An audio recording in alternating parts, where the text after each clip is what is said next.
carefree pursuits. There was a new dance craze, the jitterbug.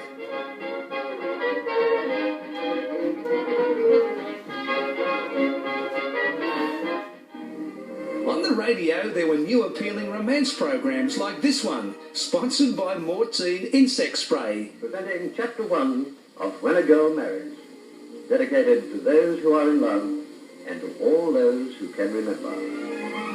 It had a huge following. Boxing was as popular as ever, particularly at the police boys' clubs. Even entertainers such as comedian Roy Reen Moe got into the ring as a referee of sorts. By 1946, both Tommy Burns and Vic Patrick were hugely popular.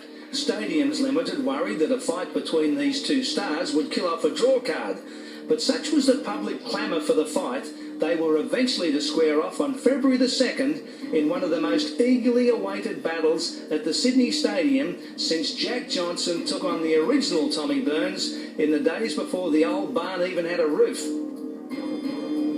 Crowds began queuing hours before the action was due to begin to see what was being touted as a fight no one would ever forget. The people was at the stadium on the Friday afternoon at 3:30 looking for tickets to get in, lining up to get in, so to get good seats up on the bleachers and whatever.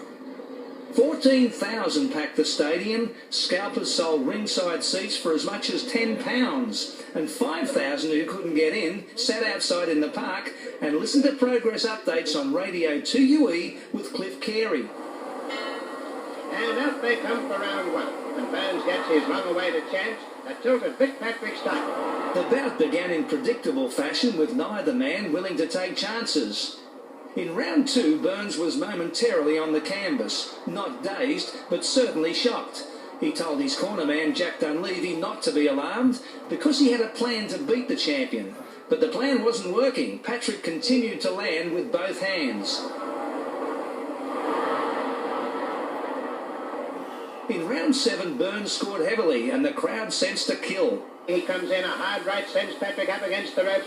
Patrick in trouble as Burns lands a perfect right onto the chin and then swings a left and right up to the side of the head.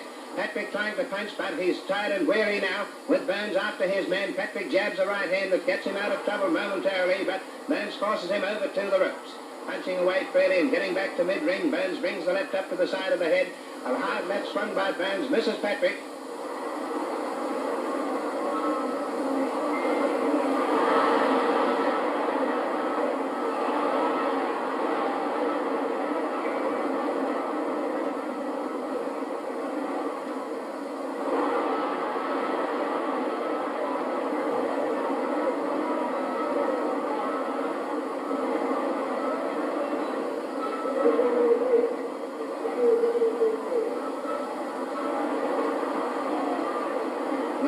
Now and Patrick are in a clinch. Burns pushes Patrick off the clinch, and Burns is within an ace of winning the title. A hard right to Patrick's head still has Patrick in trouble.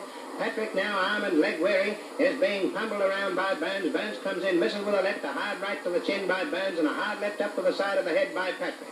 They struggle away in a clinch now, both boys very tight on it, with Burns being met by Patrick with a hard right and left to the face, a straight right by Patrick, but a sizzling right to the chin by Burns, and there's a left to the side of Patrick recovered, and by the 8th round, he started to close in.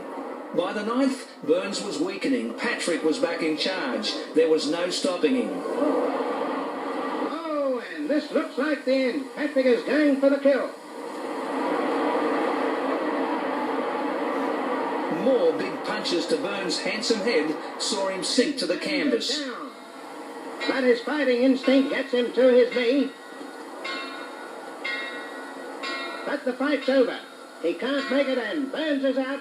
Patrick is still champion. Vic Patrick had won the most eagerly awaited Australian fight in years.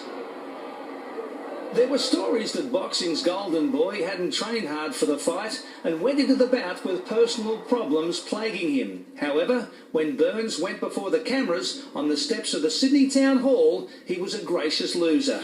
I was defeated by a great fighter in my estimation, one of Australia's best. Being a lightweight, he gave me 10 pounds and a beating.